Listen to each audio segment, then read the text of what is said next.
My name is Gretchen Evans, and originally I'm from Texas, but I'm currently living in Decatur, Georgia. I did 27 years in the United States Army. I was injured in, the last time I was injured, okay, the one bad day, in Afghanistan. We were taking mortar fire. The mortar hit about 10 yards to my right and threw me, about 30 feet. And so I was kind of, really probably saved my life that it threw me so far. And so my shrapnel injuries were really quite minimal considering how close I was to the blast. But what it did do was give me a traumatic brain injury, and it damaged my eardrum so badly that I became almost 90% deaf.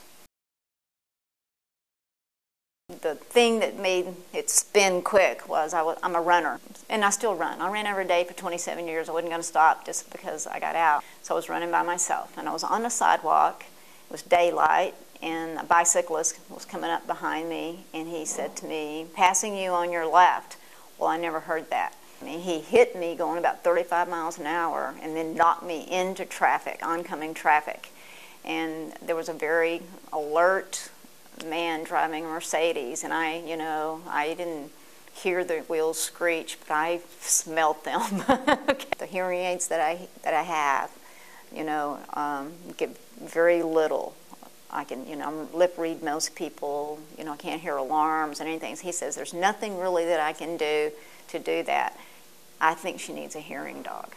Aura, my wonderful hearing dog, she hears sounds for me. She doesn't just hear sounds for me, but she goes and she finds where the sound's coming from, like it's a knock on the door or doorbell.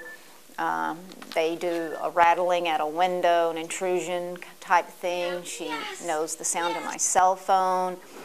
And then they have a bell, like an alarm box that they'll give me that I'll take home. Like if I'm cooking and I need to cook something for 40 minutes, I don't hear the oven beeping.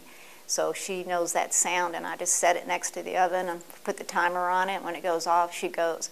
But what she does is she goes to the sound herself, by herself. Then she comes to me and alerts me by poking me in the leg with her nose.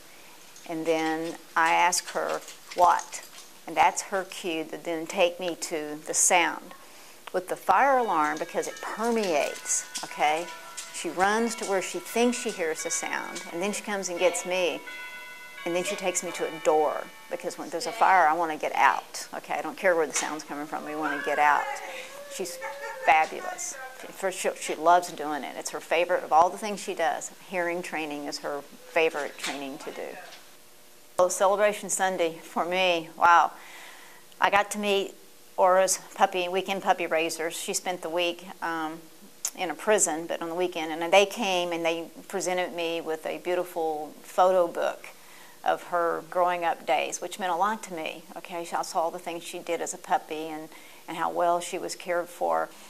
And then my fellow classmates asked me to speak for them from the class, and that meant a lot to me because I was hopefully able to tell how wonderful this program is. And I had each one of my classmates write down what it meant to them. I didn't want it just be my words, and so I just took all their words and incorporated it into the little speech that I gave to tell everybody, from the guy who cooks for us to the lady who cleans all the dog hair out of our room to the trainers to everybody who's been there to a part of this organization, our gratitude for how it's going to change all of our lives.